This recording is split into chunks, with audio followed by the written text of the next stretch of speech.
Vous faites bien de rester en notre compagnie et bienvenue dans votre émission de l'innovation.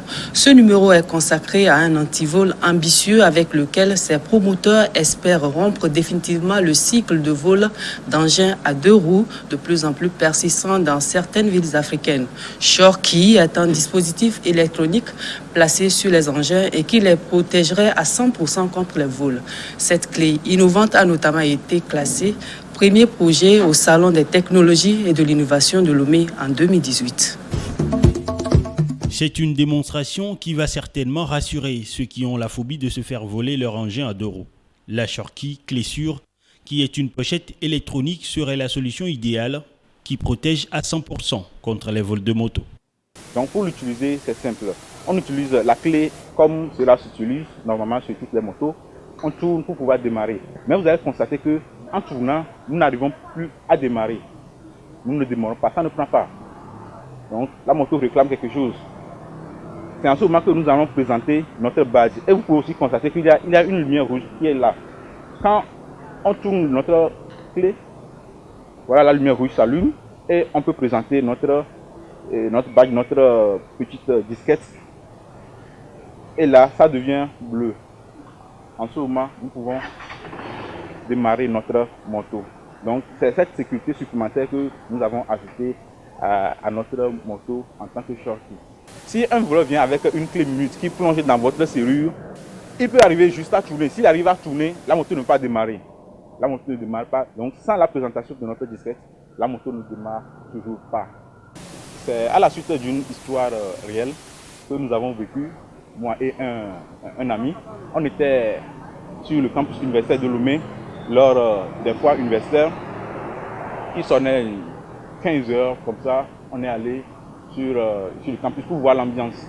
Donc mon ami avait sa moto, donc on n'a pas hésité à s'y rendre malgré qu'on était un peu très loin de l'université. Donc on est arrivé, on a garé notre moto comme tous les autres garés et on est allé. Donc l'ambiance ne nous plaisait pas trop, on a juste fait une trentaine de minutes et voilà, on voulait partir, nous retournons sur notre moto. À la place de notre moto, il y avait nos 2 casques par terre. Donc c'était une histoire vraiment énervante. La facilité de voir sa moto disparaître, c'est parce que les voleurs, ils arrivent à démarrer la moto. Quand ils démarrent, en quelques secondes, ta moto disparaît et tu ne sais plus là où ils sont. Donc c'est pourquoi nous avons voulu contrecarrer pour renforcer le démarrage. Et nous avons ajouté notre serrure électronique. La clé sûre a été créée depuis 2017 suite à une histoire personnelle, mais depuis lors, elle a été retouchée de sorte à obtenir cette dernière version incorporée dans l'engin qui permet de mieux sécuriser une moto. Shorky, c'est comme cette sorte de grillage que nous ajoutons. Avant d'être à l'intérieur de la boutique, il faut passer au grillage, il faut ouvrir l'autre porte. Donc, c'est une sécurité supplémentaire. Nous sommes dans cette perspective de pouvoir fabriquer tout ce dont nous avons besoin sur place. Donc nous appelons toute la population à consommer les produits locaux. Si nous sommes ici aujourd'hui, c'est que on a traversé des choses et par la grâce de Dieu, on est sûr qu'on va y arriver et aider la population à résoudre ce problème de vol de moto, quoi. Nous avons eu plusieurs difficultés. On a eu plusieurs difficultés pour développer notre projet. Parce que c'est un projet de recherche, c'est un projet d'innovation. Donc il faut rassembler le matériel, il faut payer les composants, il faut payer les outils, tout ça c'est l'électronique. Tout ça se perd. Donc d'abord il faut injecter de l'argent. Cette solution innovante, qui est selon ses promoteurs le meilleur antidote face aux voleurs d'engins disposant souvent de clés universelles, séduit déjà plusieurs personnes. C'est vraiment sécurisant parce que il peut vous arriver d'oublier votre clé sur votre moto, mais revenir trouver la moto avec sa clé. La personne a tenté de s'ennuyer. C'est un projet qui a beaucoup d'avenir en ce sens que le monde est plus basé technologie maintenant. Donc ils ont eu ce réflexe de toucher le noyau des systèmes et je pense que c'est la bonne manière de faire, puisque en dépit de tout ce que le voleur peut tenter, il ne va arriver à rien, si ce n'est gâter la moto pour rien. Et j'appelle vraiment la population à adopter ce produit. C'est un produit qui n'est pas à négliger, surtout pour ceux qui paient leurs motos, ils n'ont pas envie de les faire. Vous avez vu, il y a des vols de moto qui sont fréquents à Lomé. Donc avec ma clé sûre, ma moto était bien protégée et elle est protégée jusqu'alors. Vraiment, lorsqu'on démarre sans la clé, la moto ne démarre pas. Ça, j'ai bien aimé. Ça veut dire que n'importe quel... Tant que tu n'as pas la clé sûre avec toi, tu peux avoir la clé de la moto, tu ne veux pas démarrer ta moto. C'est ce qui est très avantageux sur la moto. Ça veut dire qu'on ne peut pas prendre ta moto sans la clé sûre. Ce qui me plaît en fait, c'est l'électronique, genre magnétique quoi. Donc c'est pas facilement remarquable. Je l'encourage vraiment, c'est un bon projet. Et je lui souhaite le meilleur pour qu'il puisse améliorer le produit pour servir à la population. Vu que le vol de moto est devenu un job dans la localité. L'antivol Shorky a été notamment sacré meilleur projet au Salon des technologies et de l'innovation de Lomé Style qui s'est tenu en 2018. Nous avons eu ce privilège d'être sélectionné en tant que le premier à l'issue de ce concours. Nous avons eu à faire des connaissances parce qu'on a participé à des salons, à d'autres salons à travers tout le Togo. On a été à Kara, on a été à Sotobé. À ce salon, il y a des gens qui s'étaient intéressés. Parce qu'on était à nos tout débuts, mais les gens s'étaient vraiment intéressés au produit. Donc, ça nous avait donné un bon courage d'aller jusqu'au bout. Avec cette solution électronique, cette équipe de tech entrepreneurs composée d'électroniciens, de mathématiciens et d'informaticiens continue leur lancée vers la création des projets innovants tout en souhaitant le soutien de la population. Donc alors là, nous exhortons tout le monde à adopter Shorky. Puisque c'est une sécurité très sûre, quoi, comme le nom même l'indique. À part ce côté sécuritaire, il y a ce côté amusant. Parce que vous donnez la clé de votre moto à votre ami, vous dites passe-moi ta moto, tu prends. Et vous partez avec la carte, ou bien la clé, le démarreur électronique. Il ne peut pas démarrer. Et il revient à toi et il dit comment cela se fait. Et vous ne lui expliquez rien, vous lui donnez juste la carte qui part avec. Donc c'est un peu ça. Et c'est fascinant, c'est ça que quand les amis le voient, ils sont intéressés sur le coup. Ils ne posent pas de questions, ils sont intéressés juste. Les 5 jeunes espèrent contribuer à lutter efficacement à leur manière contre le vol des engins à 2 roues, de plus en plus récurrent dans la capitale togolaise. Merci de nous rejoindre dans cette seconde partie d'Afrique Innove. Nous sommes avec M. Joachim Ali Kossi Amouzou, directeur de l'Institut DefiTech et également directeur général de Défi Informatique. Merci d'avoir répondu à notre invitation. C'est plutôt moi, madame. Alors, vous venez de suivre notre sujet consacré à la clé sûre. Qu'est-ce que vous en pensez? N'est-ce pas une fierté nationale? Oui, effectivement. Ces jeunes doivent être encouragés. En ce sens qu'ils ont mis le doigt sur un problème que vit leur environnement. Et ils ont essayé de trouver une solution. C'est ce qui doit se faire. La technologie doit aider à résoudre des problèmes qui concernent notre milieu. Et d'ailleurs, de façon générale, l'entreprise. Créer une entreprise, c'est aller détecter des besoins existants et apporter des solutions. Et c'est ça le départ même de l'entreprise. L'entreprise doit toujours chercher à satisfaire des besoins et même s'ils sont déjà satisfaits, améliorer la solution.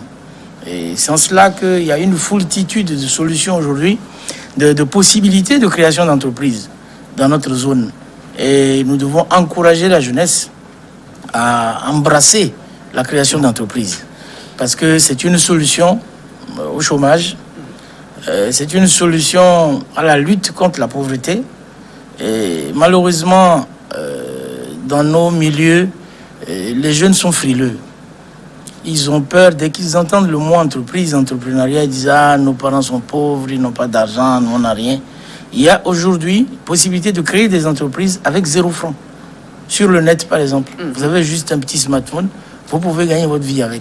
Revenons à notre sujet. Oui. Qu'est-ce qui change fondamentalement des alarmes classiques et aussi des antivols basés peut-être sur la géolocalisation avec cette clé technologique-là? Alarme classique, l'alarme, si vous n'êtes pas à côté, il va crier fatigué, le gars il va partir avec la moto. C'est déjà une différence. Cette solution empêche le voleur de démarrer la moto. Si vous avez une alarme dessus, il vient vers ça. L'alarme fait du bruit. Mais si vous n'êtes pas à côté ou s'il n'y a pas des gens à côté pour faire chose, le voleur va partir. Mais non, la solution de géolocalisation, elle est un peu plus poussée que celle-ci. Elle est un peu plus poussée que celle-ci. Ça veut dire que même si le gars arrive à partir avec la moto, elle est localisée. Elle est localisée, on sait où elle se trouve. Il y a déjà eu des cas à Lomé ici, où des gens ont volé des motos, qu'on a retrouvés à des endroits qu'on n'aurait jamais soupçonnés. Bon, c'est une solution un peu plus avancée que celle-là. Mais maintenant, il y a des questions de coût aussi. Ouais. Il y a des questions de coût, il faut que la solution soit abordable. Ça, c'est un autre problème. Alors, est-ce que vous pensez que ça peut réellement dissuader les voleurs, cette clé technologique-là? Le problème, c'est que le voleur ne sait pas qu'il y a cette clé sur cette moto. Il va toujours tenter sa chance. Et puis, ils sont hyper courageux, les voleurs. Et la clé, elle est... On peut pas... Je sais pas si il faut... Par exemple, les chiens. Les gens mettent sur leur maison chien méchant. Bon, pour dissuader d'éventuels malfaiteurs. Mais sur la moto, la clé, elle est dissimulée. La clé sûre est dissimulée. Donc le voleur va toujours tenter sa chance, mais heureusement, pour le propriétaire, il ne va pas réussir. Il va pas réussir. Ouais. Alors, avec cette clé, c'est notamment une innovation technologique. Vous pensez que ce genre de création ou bien d'invention est possible pour nos jeunes Africains? Absolument. Il y a une solution, il y a quelque chose que les gens ne savent pas. Par exemple, les solutions de banking, les banques là, les banques européennes viennent chercher les solutions chez nous. L'Afrique a été très en avance dans les solutions numériques à la banque, le traitement bancaire, le mettre à disposition sur les smartphones, tout ça. Le Kenya, le Sénégal, tout ça, très tôt, ils y sont allés. Donc, on a eu de l'avance sur l'Occident dans ce domaine-là. Non, nous savons faire. Vous savez, c'est nous-mêmes qui avons peur. Pour rien. Et nous avons fait, pour certains, les mêmes écoles que ces petits blancs. Donc on les a vus à l'œuvre. Tout ce qui nous manque ici, c'est l'audace et puis un peu de soutien.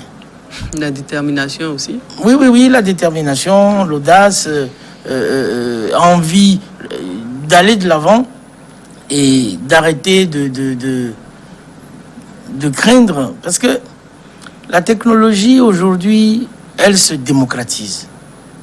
Et l'Afrique doit saisir cette chance pour son développement. Les coûts baissent.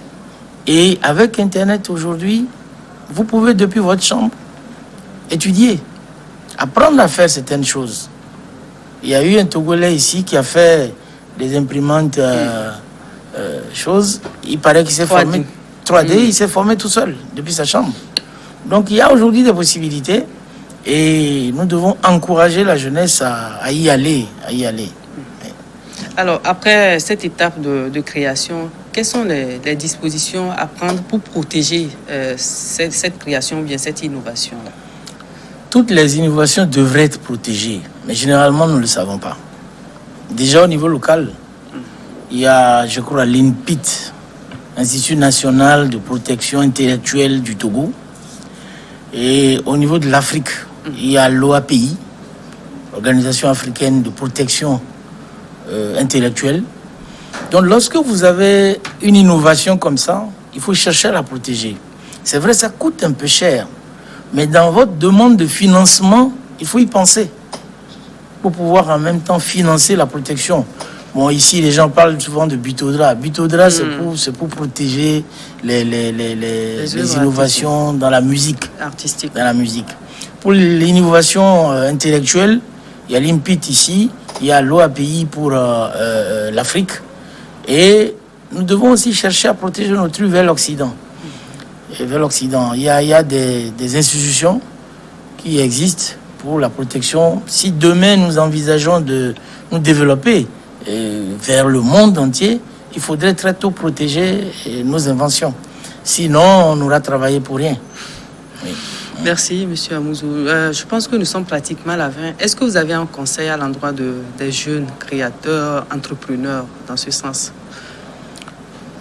Disons que mon conseil à la jeunesse africaine, c'est qu'il faut qu'elle apprenne à oser. Il faut qu'elle ose. Il faut qu'elle prenne son destin en main. Je n'aime pas trop donner mon exemple. Je suis parti de zéro. C'est-à-dire que d'une famille assez pauvre, un père, 28 enfants à son décès. On était 28 autour du cercueil. Donc voilà. Mais c'est le combat d'une vie. Ça ne s'arrête que le jour où vous perdez votre souffle. Et il faut être sérieux dans tout ce qu'on fait. C'est ça l'essentiel. C'est-à-dire que vous devenez, j'ai l'habitude de dire à mes étudiants qu'un homme ne vaut que par la confiance qu'il suscite chez les autres. Vous avez beau avoir de l'argent plein cette salle ici. Si dès qu'on parle de vous, on dit lui là, cet argent va finir. Mais même si vous n'avez rien et que vous avez réussi à créer ce capital confiance, vous réussirez. C'est très important. Il faut être sérieux dans la vie, il faut être travailleur. Être entrepreneur, ce n'est pas de la tarte. Hein. C'est très très dur. Il faut le savoir au départ. Ça travaille 12 heures, 16 heures par jour.